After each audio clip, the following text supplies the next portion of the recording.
నమస్కారం. లక్ష్మి చెప్పే కథలకు స్వాగతం. వీణులతో వీక్షించటానికి సిద్ధం కండి.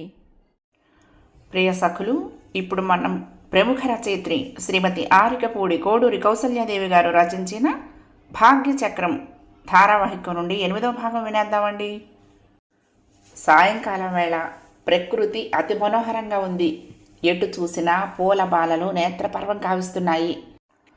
ఎటు వినబోయిన పక్షుల కలకల గానాలు వీణుల విందుగా వినిపిస్తున్నాయి. ఆ సౌందర్యాన్ని వీక్షిస్తూ మంద్రంగా అడుగులు వేస్తున్నారు శ్రీ నగేష్, శ్రీకాంతులు. అందాలకు పుట్టిల్లులా ఉందండి మీ పల్లె. ఇదివరలో నేను చూసిన ఏ పల్లెటూరు ఇలా లేదు అన్నాడు శ్రీకాంత్ హఠాత్తుగా ఎటో చూస్తూ. ఆ విసిరేమిటో అర్థం కాని నాగేష్ తాను అతడి చూపులను అనుసరిస్తూ దృష్టి తిప్పాడు. పచ్చటి చేలతో పంట పొలాలతో కళ్ళకళ్ళాడుతున్న ప్రకృతి కన్యతో పోటీ పడుతున్నట్టు ఆకుపచ్చ రంగు సిల్కు దుస్తుల్లో మెరిసిపోతూ వయ్యారంగా అటే నడిచొస్తోంది జయశ్రీ. పక్కనే నడుస్తున్న తండ్రితో ఏమేమో చెప్పి కిలకలా నవ్వుతూ. ఆహా, ఏం బ్యూటీ అండి! పల్లెలో కూడా ఇంత ఫ్యాషన్ అయిన అందమైన ఫార్వర్డ్గా ఉండే అమ్మాయిలు ఉంటారన్నమాట. శ్రీకాంత్ ధోరణికి శ్రీనగేష్ ఏమీ మాట్లాడలేదు. అతడి వాక్ప్రవాహం అలా సాగిపోతూనే ఉంది. ఇంతలో జయశ్రీ శ్రీపతులు వారిని సమీపించటం, శ్రీ నగేష్ను జయశ్రీ, ఏం బావా ఈరోజు ఎంత తీరిక చిక్కింది నీకు, హాస్పిటల్ ఏం చేశావు అని నవ్వుతూ పలకరించటము జరిగిపోయాయి. శ్రీ నగేష్ నవ్వుతూ మరదలకు సమాధానం చెప్తూనే ఓరకంట శ్రీకాంత్ మొహంలో రంగులు చూడబోయాడు. కానీ చాలా సిగ్గు చెందుతున్నట్టుగా తల వంచేసుకొని నిల్చుని ఉన్నాడు శ్రీకాంత్. వీరు శ్రీపతి గారని మాకు చాలా ముఖ్యులు. వారి అమ్మాయి జయశ్రీ, ఇతను డాక్టర్ శ్రీకాంత్. నా హాస్పిటల్లో పని నా ఒక్కడికి లొంగటం లేదు, అందువల్ల నాకు అసిస్టెంట్గా వేసుకున్నాను అంటూ పరిచయాలు చేశాడు శ్రీ నగేష్. ప్రతి నమస్కారాల అనంతరం తమకు గల బాంధవ్యాన్ని శ్రీపతి వినకుండా శ్రీకాంత్కు చెప్పాడు నాగేష్. సారీ, నా ఇందాకటి మాటలకేమీ అనుకోకండి అన్నాడు శ్రీకాంత్ తక్కిన ఇద్దరికి కొంత దూరంగా నడుస్తూ శ్రీ నాగేష్తో. నాగేష్ గంభీరంగా అన్నాడు, నేనేమంత అనుకోలేదు, కానీ ఒక వ్యక్తిత్వము హోదా వచ్చాక కూడా కాలేజీ విద్యార్థుల మాదిరిగా ఉండే కంటే కాస్త పెద్ద మనిషి తరహాగా ఉంటే బాగుంటుంది అన్నాడు. శ్రీకాంత్ గత్యంతరం లేక కోపాన్ని లోలోన దిగమింగుకున్నాడు. గ్రహించగలిగిన శ్రీ నగేష్ ఆ సంభాషణను మరింత పొడిగించకుండా హఠాత్తుగా మార్చేశాడు. మేనమామ శ్రీపతి యొక్క ప్రస్తుత పరిస్థితి, అతడికి తాను చేస్తున్న వైద్యము వివరించి, నా అసిస్టెంట్ కనుక మీకు అన్ని వివరంగా తెలియటం మంచిదని చెప్తున్నాను. నేను ఊళ్ళో లేని సమయాలు అవి ఉండొచ్చు. అటువంటి సమయాలలో బాధ్యత మీపై ఉంటుంది అని హెచ్చరికగా అన్నాడు. ఉన్నట్టుండి శ్రీపతి ప్రశ్నించాడు, ఏమయ్యా డాక్టరు, ఇక్కడ నీకేమైనా పొలాలు ఉన్నాయేమిటి? ఏమాత్రం ఉన్నాయి? శ్రీపతి అటువంటి వివేకమైన ప్రశ్నలు వేసిన ప్రతిసారి శ్రీ నగేష్ సంతోషంతో ఉప్పొంగిపోతాడు. ఈ ఊరు వచ్చిన కొత్తల్లో ఇటువంటి విచక్షణ ఉండేది కాదు. నాన్న నిజంగా కోలుకుంటున్నారు అంది జయశ్రీ కూడా సంతోషంగా. రండి, ఇక్కడే ఉన్నాయి మా పొలాలు చూద్దురు గాని అన్నాడు. అందరూ కలిసి నడిచారు సరదాగా. చక్కగా ఉంది బావా మీ పొలం, నువ్వు ఓపిగ్గా చేయించుతావనుకుంటాను పనులు అంది జయశ్రీ. చేలగట్ల నిండాను మోటార్ షెడ్డు దగ్గర అందంగా విరబూసి ఉన్న బంతి, చామంతి, కరవీర మన్మథ బాణాలను చూస్తూ యజమానిని చూసిన పాలేళ్లందరూ పని వదిలి పరుగునొచ్చారు. ఆజ్ఞల కోసం లేచి నిలబడ్డారు. ఒకళ్ళిద్దరు పోయి త్వరగా షెడ్డులో నుండి 4-5 కుర్చీలు తెచ్చివేశారు. చక్కగా పూసాయి ఎన్ని రకాల పూలు అంది జయశ్రీ తిరిగి. ఒక పాలేరు ఆమె మాటలో మాట కలిపాడు. ఇవన్నీ అమ్మగారి పూజ కోసమండి. అయ్యగారు శ్రద్ధగా పెంచుతారు పూజకు పనికొచ్చే పువ్వుల చెట్లన్నింటినీ అన్నాడు. అత్తయ్య ఒక్కరేనా పూజలు నువ్వు చేస్తావా బావా? చిలిపిగా ప్రశ్నించింది జయశ్రీ. ఎందుకో అతన్ని హాస్యం చేయటానికి సరదా పడింది ఆమె మనసు. అంతవరకు ఆమె సౌందర్యాన్ని కళ్లతోనే తాకిస్తున్న శ్రీకాంత్, బాగా చెప్పారు అని ఆమెను సమర్థిస్తూ హర్షం ప్రకటిస్తూ బిగ్గరగా నవ్వేశాడు.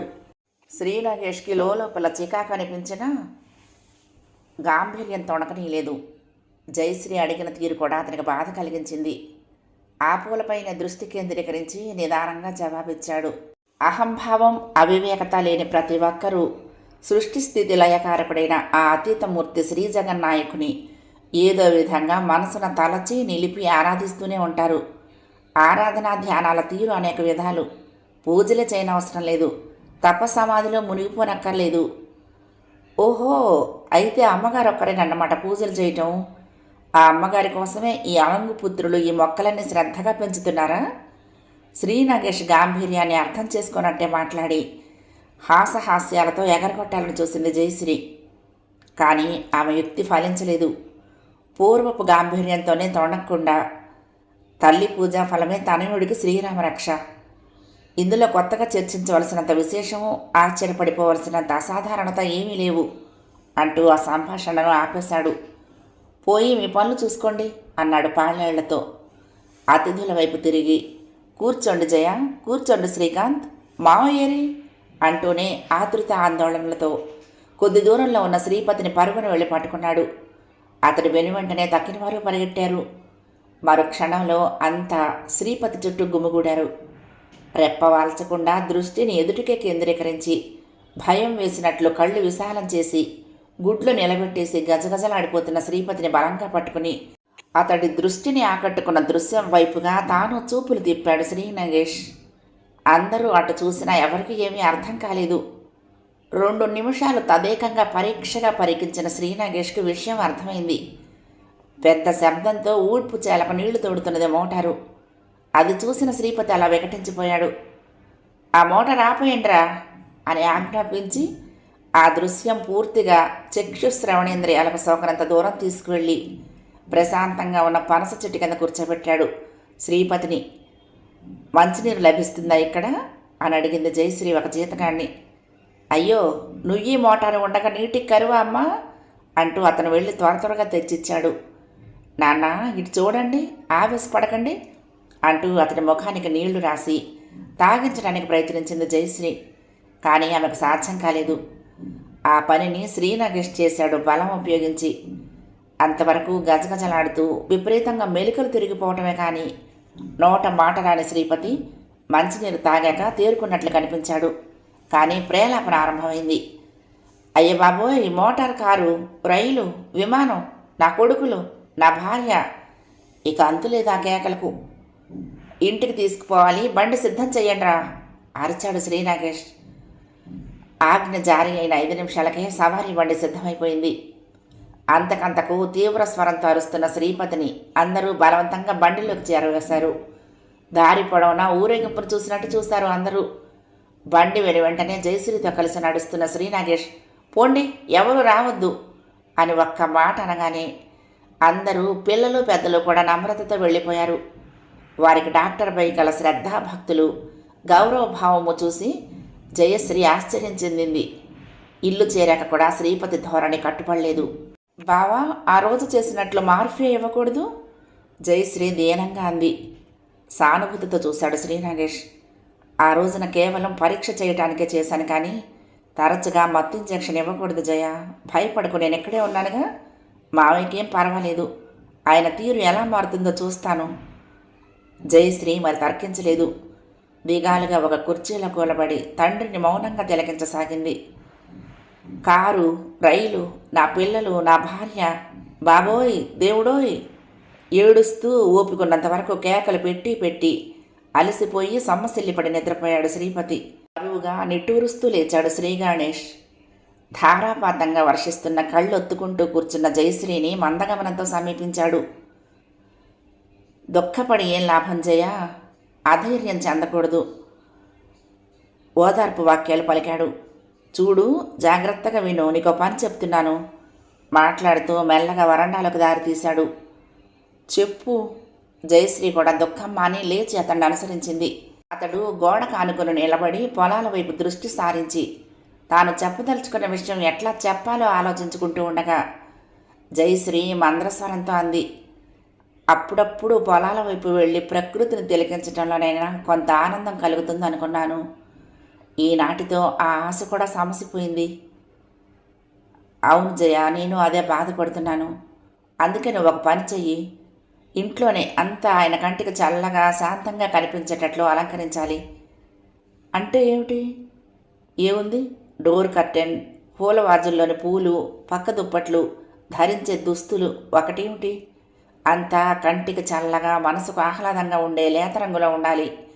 సాధ్యమైనంత వరకు ఏ గొడవ ఆర్భాటం లేకుండా నిర్మలంగా ప్రశాంతంగా ఉండాలి వాతావరణం. ముఖ్యంగా ఒక మేల్ నర్స్ అవసరం మీ నాన్నగారికి. అన్నీ తెలిసిన అతన్ని నమ్మకస్తుడిని ఏర్పాటు చేస్తాను. రేపు నేను వైజాగ్ వెళ్తాను. కాస్త నాకు తెలిసిన డాక్టర్లని నర్సుల్ని ఎంక్వైరీ చేసి ఎవరో ఒకరిని కుదిర్చి తీసుకొస్తాను. అంగీకారమేనా అడిగాడు. తల ఊపింది జయశ్రీ. అంతలోనే ఏదో గుర్తొచ్చినట్లు ఉండి ఇప్పుడే వస్తాను అని లోనికి పరిగెత్తింది. 10 నిమిషాల్లో తిరిగి వచ్చిన జయశ్రీ నగేష్ చేతిలో 300 నోట్లు ఉంచింది. ఏమిటిది? నగేష్ మందలింపుగా అన్నాడు. నేను నీ దగ్గర ఫీజు తీసుకుంటానా జయ, ఇంకెప్పుడు ఇలా చేయకు అని డబ్బు ఆమె చేతికి ఇవ్వ చూశాడు. జయ అందుకోలేదు. తలవాల్చి మెల్లటి స్వరాన, ఫీజు కాదు బావా, వైజాగ్ నుంచి నాకు అవసరమైన దుస్తులు. ఎవరికి? నీకా? నేను తేవటమా? ఆశ్చర్యంగా అన్నాడు. తప్పుగా ఎంచక బావా, మరి నాకెవరున్నారు తెచ్చేవాళ్ళు? హీన స్వరంతో ప్రాధాయపడుతున్న ధోరణిలో అంది. అయ్యో అది కాదు జయ నేననేది, నొచ్చుకుంటున్నట్లుగా అన్నాడు. ఆడవారి దుస్తుల విషయాలు నాకేమీ తెలియవు. పోనీ ఒకరోజు నా కారులో వెళ్ళి తెచ్చుకోరాదు? ప్రయాణపు ఏర్పాట్లు నేను చేస్తాను. తనతో రమ్మంటాడని ఆశించిన జయశ్రీకి ఆశాభంగమే అయ్యింది. ఆమె అసంతృప్తి స్పష్టంగా వదనంలో దర్శనమిచ్చింది. కానీ అందుకు కారణమేంటో శ్రీనగేష్ ఊహించలేకపోయాడు. ఆమె ఇచ్చిన డబ్బు ఆమెకి తిరిగిచ్చేసి సెలవు తీసుకుని వెళ్ళిపోయాడు. మధ్యాహ్నం భోజనం తర్వాత జయశ్రీని తమ ఇంటికి రమ్మని శ్రీదేవి బండి పంపించింది. విశ్రాంతిగా కూర్చున్న తండ్రి దగ్గరికి వెళ్ళి చెప్పింది తాను కాలక్షేపానికి డాక్టర్ గారి ఇంటికి వెళ్తున్నట్టు. వద్దు అన్నాడు ఇరువైపులా తానే ఎత్తులు వేసి చదరంగం ఆడుకుంటున్న శ్రీపతి. ఏం నాన్న? తలెత్తాడు. అసలు వాళ్ళెవరు, మనం ఎవరం? అసలు మనం ఇక్కడ ఎందుకు ఉంటున్నట్టు? అమ్మాయి, మనం ఏ ఊళ్ళో ఉండేవాళ్ళం ఇదివరకు? కనుబొమ్మలు చెట్లించాడు జ్ఞప్తికి రానట్టు. విశాఖపట్నంలో నాన్న, నివ్వెరిపోయి చెప్పింది. అయితే మరి ఇక్కడికి ఎందుకు వచ్చాము? అర్థం కానట్టు గుర్తు రానట్టు విసుగ్గా మొహం చిట్లించాడు. అప్పటికి మౌనమే శరణ్యమైంది జయశ్రీకి. నువ్వు అక్కడ చదువుకునే దానివి కాదమ్మాయి? హఠాత్తుగా స్ఫురించినట్లు అడిగాడు. అవును నాన్న, మెడిసిన్ చదివేదాన్ని. తండ్రికి ఆ విషయం ఇప్పుడు హఠాత్తుగా జ్ఞాపకం వచ్చినందుకు కొంత ఆశ్చర్యపోతూ కొంత సంతోషిస్తూ అంది. మరి ఎందుకు మానేశావు? నడు వెళ్ళిపోదాం అక్కడికే, ఇక్కడెందుకు? కొంచెం తడబడుతూ తూచి తూచి అంది జయశ్రీ. ఎలా నాన్న, మరి అక్కడ కార్లు రైళ్ళు? అవునవును, వెధవరద వద్దొద్దు, ఇక్కడే ఉందాం. మరి నేను వెళ్ళినానా నాన్న? వెళ్ళు త్వరగా వచ్చేయి. అమ్మయ్య, మేడ దిగొచ్చి తేలిగ్గా గాలి పీల్చుకుంది జయశ్రీ బండి ఎక్కుతూ. రామా, భోజనాలు అయ్యాయా? హాల్లోని కూర్చుని ఎదురు చూస్తున్న శ్రీదేవి నిండుగా పలకరించింది. చిరునవ్వుతో జయశ్రీ పోయి ఆమె పక్కనే కూర్చుంది. అత్తయ్య, చాలా తీరిగ్గా ఉన్నావు, భోజనం అయిపోయిందా అడిగింది. నా భోజనం అయిందమ్మా. అబ్బాయి పొద్దున అనగా వెళ్ళాడు, ఇంకా రాలేదు. ఏమిటో వేళాపాళ తిండి నిద్ర ఏమీ ఉండవు. ఎప్పుడు రోగుల కష్ట సుఖాలే కానీ తన బాగోగులు తనకు అక్కర్లేదు అంటూ ఉండగానే, ఏమిటమ్మా నా సంగతేనా అని నవ్వుతూ లోనికి ప్రవేశించాడు శ్రీనాగేష్. వచ్చావా బాబు, నీ మాట చెప్తున్నాను, స్నానం కానిచ్చి భోజనానికి రా త్వరగా అంది. నువ్వొచ్చేంతసేపు అయింది జయ అడుగుతూ వచ్చి దగ్గరలోనే ఒక కుర్చీలో కూర్చున్నాడు. ఇప్పుడే వచ్చాను కానీ కూర్చోకు బావా, బాగా ఎండెక్కింది, వెళ్ళి భోజనం చెయ్యి అంది. అబ్బా, అమ్మకు తోడు నువ్వు ఒక్కతూ తయారయ్యావేమిటి? చేస్తానులే, నా భోజనానికి ఏం తొందర? ఇంకా మెల్లగా అంటున్నావా? వేళ మించిపోలేదు. అలా అడిగేవాళ్ళు లేకనేగా ఇంత నిర్లక్ష్యంగా తీరగలుగుతున్నావు అంది శ్రీదేవి మందలింపుగా. సంభాషణ శృతి మించుతున్నట్లు గ్రహించిన నాగేష్ లేచి స్నానానికి వెళ్ళిపోయాడు. కూర్చో జయ, నేను అబ్బాయికి అన్నం వడ్డించి వస్తాను. శ్రీదేవి కూడా లేచి లోపలికి దారితీసింది. నన్ను సాయం రమ్మంటావేమిటత్తయ్య నవ్వుతూ అంది జయశ్రీ.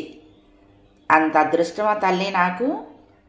శ్రీదేవి తనకు అలవాటైన ధోరణిలోనే అన్నప్పటికీ అందులోని అర్థానికి జయశ్రీ మది ఆనందం మిళిత లజ్జా తరంగాలపై హాస్యం చేసి కొద్ది క్షణాల కాలం మాట్లాడలేకపోయింది. భోజనానికి వచ్చి కూర్చున్న నాగేష్, జయ అక్కడే కూర్చున్నావేమిటి, రా ఇక్కడికి వచ్చి కూర్చుని మాట్లాడు, మళ్ళీ నాకు తీరుకుండదు అన్నాడు. రామ్మా ఇలా కూర్చో, శ్రీదేవి కూడా పిలిచింది ఒక పీట వాలుస్తూ. ఇక జయకు తప్పలేదు. పోయి నగేష్కి ఎదురుగా కూర్చుంది. అతడు అలా కూర్చుని భోజనం చేస్తూ ఉంటే చూడటానికి చాలా ముచ్చటగా ఉంది. మావయ్య ఏం చేస్తున్నారు అడిగాడు. ఏం విశేషం లేదు, యథాపూర్వమే అంది. అన్నట్టు ఓ సంగతి బావా హఠాత్తుగా గుర్తుకొచ్చినట్లు చెప్పింది. ఏమిటిది? శ్రీ నగేష్ భోజనం ఆపి కుతూహలంగా ప్రశ్నించాడు. ఇక్కడికి వచ్చే ముందు నాన్నగారికి చెప్పాను, ఇలా డాక్టర్ గారింటి నుండి కబురు వచ్చింది, వెళ్తున్నానని. ఎందుకు, ఎక్కడికి, అసలు మనం ఇక్కడికి ఎందుకు వచ్చామంటూ ప్రశ్నలు మొదలుపెట్టి వెనక ఏ ఊళ్ళో ఉన్నామని కూడా అడిగారు. శ్రీ నగేష్ వదనంలో సంతృప్తి స్పష్టంగా కనిపించింది. మరి నువ్వేమన్నావు? వైజాగ్లో ఉండేవాళ్ళమని బెదురుతూనే చెప్పాను. అయితే అక్కడికే పోదాం నడవమన్నారు. ఏమిటి? శ్రీదేవి ఆశ్చర్యం ప్రకటించింది. అవునత్తయ్య, అక్కడ కార్లు రైళ్లు ఉంటాయి, మనం ఉండలేమని అన్నాను. వెంటనే అంగీకరించారు. అంతేనా? ఏమీ ఆర్భాటాలు చేయలేదా ప్రశ్నించాడు. లేదు, కానీ ఇది చాలా గొప్ప మార్పే. ఇంతకాలం అంటే ఈ యాక్సిడెంట్ అయిన తర్వాత ఆయనకు నా చదువు సంచల విషయమే పట్టలేదు. నీ చదువు ఏం చేశావు అని అడిగారు.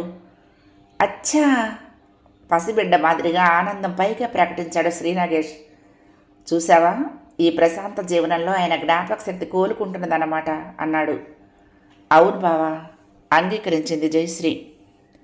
అందుకే కష్టనిష్ఠూరాలకు వచ్చి మనం కూడా కొంత శ్రమపడ్డామా ఫలితం దక్కుతుంది స్థిర విశ్వాసంతో అన్నాడు. నవ్వేసింది జయశ్రీ. అప్పుడు ఆమెకు తన దుస్తుల విషయం గుర్తుకొచ్చింది. మంగమ్మేది బావా, ఆమెతో నన్ను పంపిస్తారన్నావుగా అని అడిగింది. ఏమిటి? శ్రీదేవి అడిగేసరికి శ్రీ నాగేష్ వివరించాడు. అయ్యో, నాకు తెలియదుగా, 10 రోజులు సెలవడిగి ఊరికెళ్ళింది అంది శ్రీదేవి. ఎలా మరి అనుకున్నారు అందరూ. భోజనానంతరం అందరూ వచ్చి మళ్ళీ హాల్లో కూర్చున్నారు. నాకు వైజాగ్లో కూడా అంతగా చనువైన వాళ్ళు ఎవరూ లేరు. ఉంటే వాళ్ళ లేడీస్ని ఎవరినైనా కాస్త సెలెక్ట్ చేసి తెచ్చిపెట్టమనొచ్చు. పోనీలే, మరి ఏం చేస్తాం, వీలైనప్పుడు వెళ్ళొచ్చులే. ప్రస్తుతం ఓ నర్సును మాత్రం మాట్లాడి తీసుకొస్తాను అన్నాడు. శ్రీదేవి కల్పించుకుంది. పోనీ నీతోనే తీసుకువెళ్ళరా అమ్మాయిని, అంత ఆలోచన దేనికి? జయ, శ్రీ నగేష్ ఇద్దరు ఉలిక్కిపాటుతో చూశారు. నాతోనా? నివ్వెరపాటుతో అన్నాడు. అవును మరి, మంగమ్మ 10 రోజులుగానే రాదు. అయినా అంతకంటే నీతో తీసుకువెళ్ళటమే మంచిదిగా. ఆడవాళ్ళిద్దరూ పోయి బజార్లన్నీ తిరిగి ఎలా వస్తారు? శ్రీ నగేష్ కొంచెం ఆలోచించి అన్నాడు. వద్దులేమ్మా, అక్కడ ప్రస్తుతం ఒక హాస్పిటల్లోని పేషెంటు నా స్నేహితుడు. అతడికి అక్కడ వైద్యం సరిగ్గా జరగటం లేదని నాకు రాశాడు. అందుకే ఇక్కడికి తీసుకురావటానికి నేను వెళ్తున్నాను. తీరా ఆ రోగి పరిస్థితి ఎలా ఉంటుందో, ఏ టైం అవుతుందో. ఆడపిల్లలు దేనికి నా కూడా. ప్రస్తుతం నేను వెళ్తున్నాను, వచ్చిన తర్వాత ఆ విషయం ఆలోచించొచ్చులే. నగేష్ అసలు అభ్యంతరం ఏమిటో చూచాయిగా గ్రహించగలిగిన జయశ్రీ నిరుత్సాహపడింది. పోనీ నువ్వు రా అత్తయ్య, నా కోసం ఈ కాస్త సహాయం చెయ్యలేవు? బావ అభ్యంతరం అందుకేనేమో అంది ఓరగా చూస్తూ. స్పష్టంగా అనంగీకారం తెలియచేయలేక మౌనంగా నిలబడింది శ్రీదేవి. శ్రీ నగేష్ మారుమాట లేకుండా చకచక వెళ్ళిపోయాడు. చిచ్చి, అనవసరంగా అడిగి తేలికయ్యానే అనుకుంటూ తనను తానే అసహించుకుంది జయశ్రీ కోపంతో. రాత్రి పొద్దుపై తిరిగొచ్చిన కుమారుడికి భోజనం పెడుతూ, ఎలా ఉన్నాడో నువ్వు తీసుకొచ్చిన రోగి అడిగింది శ్రీదేవి. బాగానే ఉన్నాడమ్మా, పర్వాలేదు. ఇవాళ రేపు నేను జాగ్రత్తగా చూసుకుంటాను, చాలు, ఆ పైన ప్రమాదం ఉండదు. నిండుగా నవ్వింది శ్రీదేవి. నాకు తెలుసురా, నీ చేతుల పడ్డ వాళ్ళెవ్వరూ దుఃఖించరు. మరణశయ్యపై నుండి నవ్వుతూ లేచి హాయిగా జీవిస్తారు. మందహాసం చేశాడు. నువ్వు చల్లని తల్లివమ్మా. నువ్వు నోరారా మనస్ఫూర్తిగా అలా దీవిస్తున్నంతకాలం నేను పట్టిన పని ఫలవంతమవుతుందమ్మా. అలా అంటుండగానే అతడి వదనంలో వెలుగు మాయమై విషాద మేఘాలు అవతరించాయి. పోనీలే, నా వారికి నేను నా తెలివి ఉపయోగించకపోయినా ఆర్తులు అసహాయులకైనా ఈ అర్ధరహిత జీవితం ప్రయోజనకారి కాగలిగితే అంతే చాలు కదూ అన్నాడు భారస్వరంతో. అలాగనకు బాబు, భగవన్ నిర్ణయానికి మనమేం చేస్తాము? అవును గాని నీతో పాపం జయ్యను తీసుకువెళ్ళమంటే అంత ఆలోచిస్తావేంటి? కావలసినవి ఎలా కొనుక్కుంటుంది మరి? అతని మనసును మరొక వైపు మళ్లించడానికి సంభాషణ మార్చింది తల్లి. బాగుందమ్మా, నువ్వు అసలు ఏ బ్రిటన్లోనో అమెరికాలోనో జన్మించాల్సింది, ఇక్కడ కాదు. నీ కొడుకు సుబుద్ధి అని నీకు తెలియవచ్చు. కానీ నా వెంట తిప్పితే ఆ అమ్మాయి భవిష్యత్తు ఏమవుతుందో ఆలోచించావా? అసలే పల్లె ప్రజలు నోటికొచ్చిందన్నారంటే ఫలితాలు ఎలా ఉంటాయో ఆలోచించుకో. మరి ఏం పర్వాలేదు తేలిగ్గా అనేసింది శ్రీదేవి. నీ గురించి నిలువెత్తు ధనం పోసినా ఈ పల్లెలో ఎవ్వరూ ఏమీ అనరు. వారి ప్రాణదాత అనే గౌరవం ఇక్కడ ప్రతి ఒక్కరికి ఉంది నీ పైన. నీ మీద గౌరవంతోనే ఆ అమ్మాయిని చూస్తారు. అదంతా సరే అమ్మా, కానీ మనం ఆ గౌరవాన్ని నిలుపుకోవాలి కదా. వారేమీ అనుకోరనే భరోసాతో వెలితిగా ప్రవర్తిస్తే ఆ మరుక్షణంలోనే ఆ మర్యాద అంతా నశించిపోదు. నిండుగా నవ్వింది శ్రీదేవి. అంత దూరం నేను ఆలోచించలేదంటావా అంది. అర్థం కానట్లు చూశాడు. తిరిగి శ్రీదేవి చిరునవ్వుతో అంది. నేడో రేపో ఈ ఇంటి కోడలు కానున్నది పరాయిదేవి కాదుగా.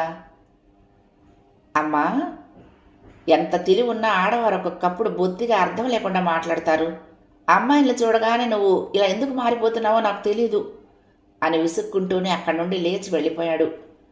కొడుకు తత్వం తెలిసి ఉన్న శ్రీదేవి నిండుగా నవ్వుకుంది. శ్రీదేవి ఈ ఉదయం చాలా సందడిగా ఉంది. నౌకర్లందరికీ హడావుడిగా పనులు పురమాయిస్తున్నది. తన సహజ గంభీరత్వాన్ని మర్చిపోయి అందరితో నవ్వుతూ మాట్లాడుతోంది. ఒరేయ్, పట్నం పోయొద్దాము, 10 అమ్మాయిని సిద్ధంగా ఉండమని చెప్పు అంటూ ఒక నౌకర్ చేత జయశ్రీకి కబురు పంపింది. ఏమిటమ్మా అది? ఎంతో ఆశ్చర్యంతో ప్రశ్నించాడు శ్రీనాగేష్. ఏమైంది, ఎందుకంత కంగారు పడతావు? కినుకుగా అన్నాడు నాగేష్. ఏమైనా కానీ అమ్మా, నేనేం పని మాత్రం చెయ్యను. ఆమెను మాత్రం నాతో తీసుకువెళ్ళలేను. ఎప్పుడు నీ ఆజ్ఞను అంతగా ఎదిరించలేదు. లేచి తన గదిలోకి వెళ్ళిపోయాడు. కోపగించుకోకయ్యా బాబు, నీకిష్టం లేని పని నేను బలవంతంగా చేయిస్తానా? కారులో నేను వస్తున్నానులే. ఆశ్చర్యంతో చాలాసేపు మాట్లాడలేకపోయాడు. ఏంటమ్మా, నువ్వు వస్తావా? ఇటు సూర్యుడు అటు ఉదయించిన ఆశ్చర్యం అక్కర్లేదు, కానీ నువ్వు బయలుదేరుతూ ఉంటే నాకు ఆశ్చర్యంగా ఉంది అన్నాడు. సరిగ్గా అక్కడ జయశ్రీ కూడా అదే విధంగా ఆశ్చర్యపోయింది. పరమ సంతోషంగా బయలుదేరి వచ్చింది. ఎందుకో కానీ జయ, అమ్మకు నీ మీద చాలా చాలా ప్రేమాభిమానాలు పుట్టుకొచ్చేశాయి. ఇది వరలో ఒక్కసారైనా ఇల్లు కాదననిది ఈ రోజున నీకోసం అన్నాడు. ఏవేవో ఊహాగానాలతో తేలిపోతున్న జయశ్రీ చిరునవ్వు నవ్వి ఊరుకుంది మాట్లాడకుండా. అమ్మ ఇంత ఉపకార బుద్ధితో హుందాగా ప్రవర్తిస్తూ ఉంటే ఈ జయశ్రీ ఒక్క కృతజ్ఞత వాచకమైన పలకలేదేమా అని ఆశ్చర్యపోయాడు. అత్తయ్య, నువ్వు నిజంగా నా గురించే బయలుదేరుతున్నావా? ఏమో, నాకు నమ్మకం లేదు. అన్నగారి కుటుంబం అంత ఆపద పాలైతేనే రాని నువ్వు ఇవాళ ఇంత చిన్న కారణానికి బయలుదేరతావా? జయశ్రీకి మనసులోని మాట పైకి నిర్మోహమాటంగా అనేయటం అలవాటు. ఆ మాటలు శ్రీనాగేష్కు కష్టం అనిపించాయి. శ్రీదేవి వదనంలో ఏ భావమూ లేదు. గంభీరంగా విని ఊరుకుంది. శ్రీదేవిని జయశ్రీని బజార్లో దిగవిడిచి వెళ్ళిపోయాడు శ్రీనాగేష్. ఆడవారి బేరాలకు కొనుగోళ్లకు అంతు పంతు ఉన్నదంటారు. త్వరగా తెమలండి, నేను మళ్ళీ 3 గంటలకు వచ్చేస్తాను అన్నాడు పోతూ పోతూ. చూద్దాంగా ఎవరు ముందు తెములుతారో. అయినా మీ మగవారికి అడుగడుగున ఆడవారిని ఏదో ఒకటి అని తమ ఆధిక్యాన్ని నిరూపించుకోవటానికే నిత్య తాపత్రయం. ఆడవారంటే బొత్తిగా అలుసు అంది జయశ్రీ సవాల్ చేస్తున్నట్టు. బాగా చెప్పావు. శ్రీదేవి నవ్వుతూ జయశ్రీని సమర్థించింది. అయినా పని మీద వచ్చినప్పుడు కాస్త ఆలస్యం అయితే అవును అవుతుంది. డబ్బు వెచ్చించేటప్పుడు నిదానంగా చూసుకోకపోతే ఎలా అంది.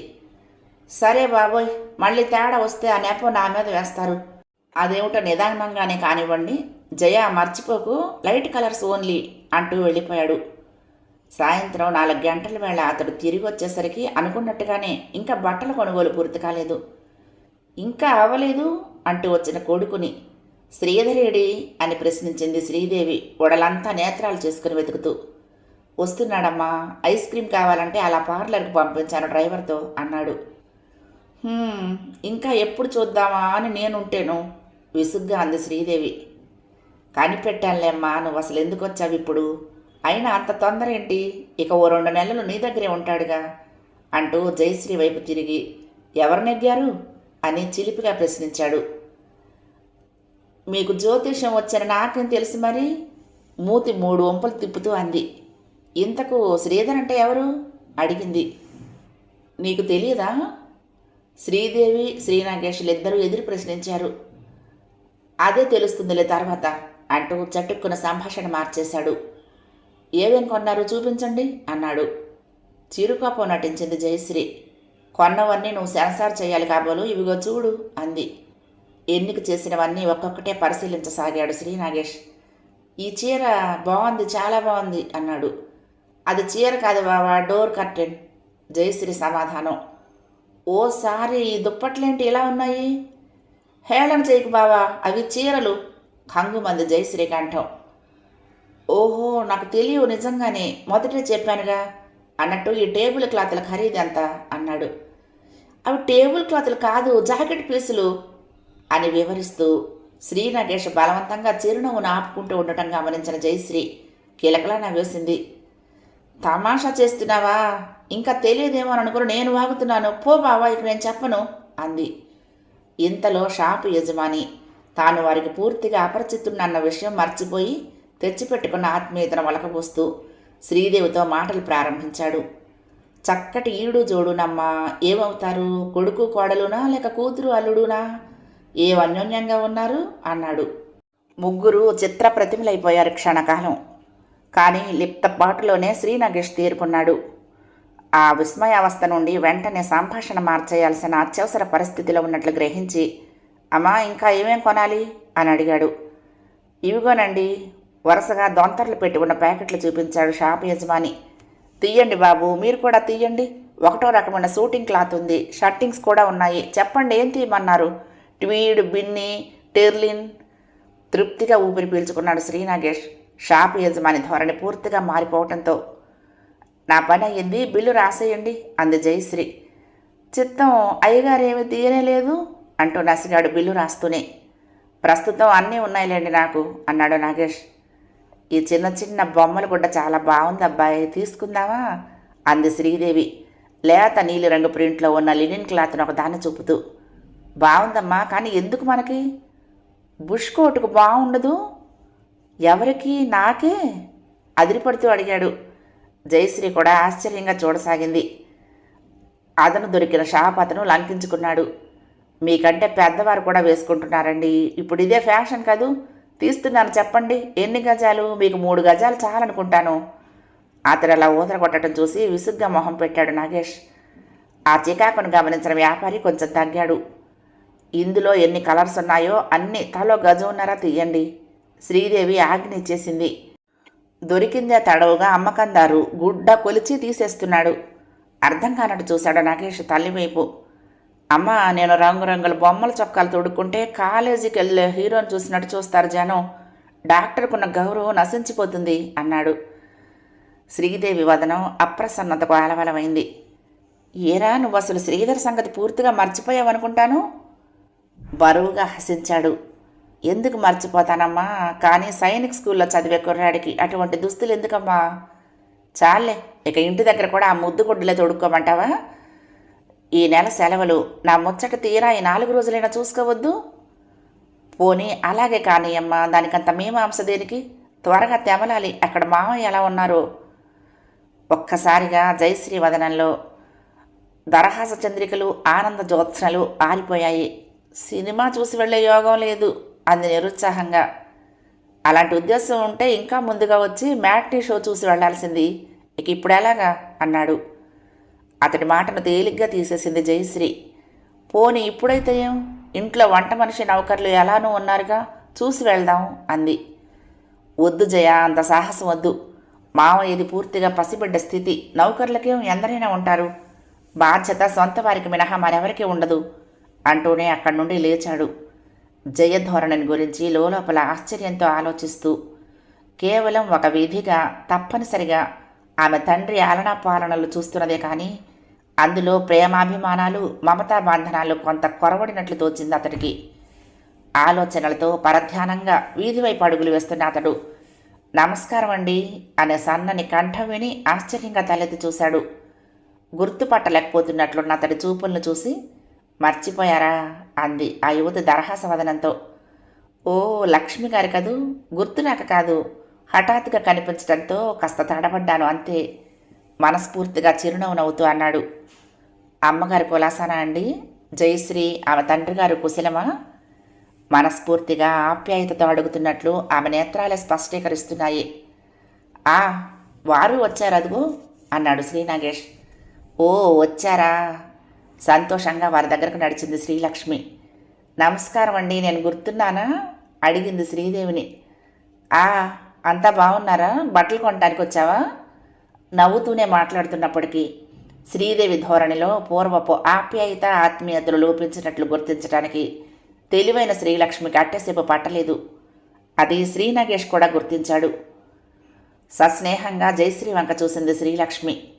కానీ జయశ్రీ చిటపటలాడుతున్న ముఖాన్ని మరొక వైపు తిప్పుకోవటంతో మాట్లాడ సాహసించలేక కొద్ది క్షణాలు మౌనంగా నిలబడింది. నాన్నగారి స్థితి ప్రస్తుతం ఏమైనా మెరుగ్గా ఉందా జయ అని ప్రశ్నించింది కడకెలాగో. సమాధానం నాగేష్ నుండి వచ్చింది. కాస్త మెరుగ్గానే ఉంది అని. జయశ్రీ మొహంలో విసుగుదల తాండవమాడింది. కారు వచ్చిందో లేదో చూడు అంటూ నౌకరుకు ఆజ్ఞాపించింది. శ్రీలక్ష్మి మొహంలో ఆగ్రహం, అవమానం, తిరస్కారం ఒక్కసారిగా ముప్పిరి కొన్నాయి. ఆ ఆవేశాన్ని తట్టుకోవటానికి బొటన వేలుతో నేలపై రాస్తూ ఉండిపోయింది. మరి మాకు సెలవివ్వండి లక్ష్మి గారు అన్నాడు నాగేష్. శ్రీలక్ష్మి తాలెత్తి ఒకసారి శ్రీనగేష్ని, మరొకసారి శ్రీదేవిని చూసి, మా ఇంటికి ఒక్కసారైనా రాకుండానే వెళ్తారా అడిగింది. టైం ఏదమ్మా, వెళ్ళిపోవాలి అంది శ్రీదేవి చటుక్కున. మరొక్కసారి వస్తాంలేండి శ్రీలక్ష్మి, ప్రస్తుతం మాత్రం వెళ్ళిపోవాలి, ఏమీ అనుకోకండి అన్నాడు శ్రీనగేష్ అతి మార్దవమైన స్వరంతో. 8వ భాగం సమాప్తం. ప్రియ సాకులు, ఈ కథ మీకు నచ్చితే తప్పకుండా లైక్ చేయండి, షేర్ చేయండి, కామెంట్ చేయండి, సబ్స్క్రైబ్ చేసుకుని నన్ను ఎంకరేజ్ చేయండి. ఉంటానండి. ప్రేమతో లక్ష్మి, కృష్ణాతీరం, దుర్గమ్మ సన్నిధానం. నమస్తే.